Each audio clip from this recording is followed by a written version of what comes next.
Dans une attitude à la fois irréfléchie et cruelle, cette mère décide d'abandonner ses filles et de continuer à vivre seule avec son nouveau petit ami. Et un jour, sans manifester le moindre sentiment, elle emmène ses enfants dans un endroit désert et les y laisse seuls, et même le désespoir de ses filles ne l'a pas fait changer d'avis, alors elle est partie sans même se retourner, laissant les filles seules et désespérées. N'ayant nulle part où aller, l'aînée a demandé à sa sœur de l'attendre dans cet endroit jusqu'à ce qu'elle trouve quelque chose à manger pour toutes les deux.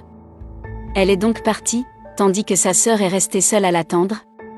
Lorsqu'elle a trouvé un marché à proximité, elle a décidé d'entrer à l'intérieur, et sans réfléchir à la gravité de son attitude, elle a décidé de voler quelque chose en cachette pour qu'elle et sa sœur puissent manger.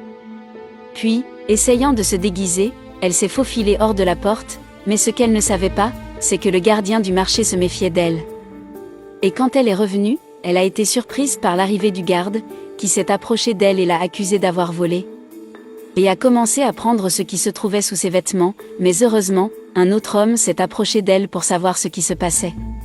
Et après l'avoir écoutée, il lui répond qu'il n'a pas à s'inquiéter, car il paiera lui-même ce qu'elle a pris et que ce sera sous sa responsabilité. Lorsque le garde part, l'homme attire l'attention de l'enfant en disant que son attitude n'était pas correcte. Elle s'excuse ensuite en disant qu'elle l'a fait parce que sa sœur avait faim. Mais il dit que ce n'est pas une raison pour voler, et demande ensuite si sa mère lui a appris cela.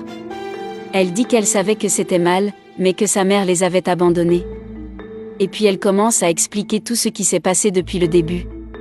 Elle a dit que sa mère avait rencontré un nouvel homme, et qu'un jour, sa sœur, après être montée sur un endroit élevé et ne pas pouvoir en descendre, elle a vu qu'elle ne pourrait pas non plus l'aider, alors elle a décidé d'appeler sa mère dans la chambre où elle était allongée avec son petit ami.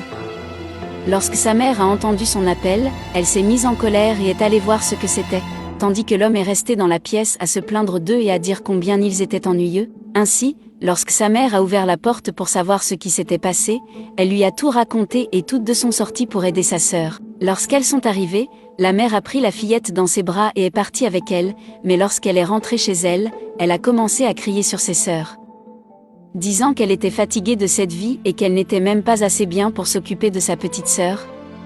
À ce moment-là, le petit ami de la mère est également arrivé en leur criant dessus, disant qu'il était aussi fatigué de cette situation, et que chaque jour était un désordre entre les enfants et sa petite amie, et que c'était pour cela qu'il partait.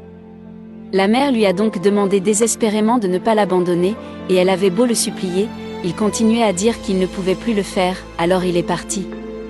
Lorsqu'il est parti, elle a commencé à se battre avec eux, les accusant de mettre fin à leur relation, puis leur a dit d'aller immédiatement dans la chambre, car elle allait leur donner une leçon pour avoir fait cela.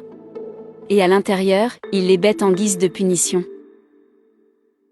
Quelque temps plus tard, alors qu'elle était en train de tripoter son téléphone portable, son petit ami arrive et elle le reçoit tout heureux, mais il lui donne le message suivant, qu'à partir de ce moment-là, elle devrait choisir entre lui et ses filles, parce qu'il ne supportait plus de vivre dans cette situation, et qu'à chaque heure, elles entravaient leur relation. Et même si elle a contesté, il a dit qu'il ne voulait pas savoir, car si elle voulait vraiment rester avec lui, elle devait les quitter, et si elle voulait vraiment être heureuse, elle devait rester avec lui et non avec les filles. Et préférant rester avec lui, elle dit qu'elle irait chercher les deux pour les laisser quelque part, et il accepte, et quitte la maison pour les attendre dehors, et déjà dans la voiture, une fois de plus, elle répète combien elle était fatiguée de vivre avec eux deux, les laissant très tristes d'entendre cela de leur propre mère. Et entrant dans un endroit éloigné de la ville, elle dit à ses filles qu'elles y resteraient toutes les deux, et en se regardant l'un l'autre, ils ont eu peur, car ils ne voulaient pas rester seuls sans leur mère. Elle sort de la voiture pour les abandonner, et si vous voulez connaître le dénouement de cette histoire, commentez pour la deuxième partie.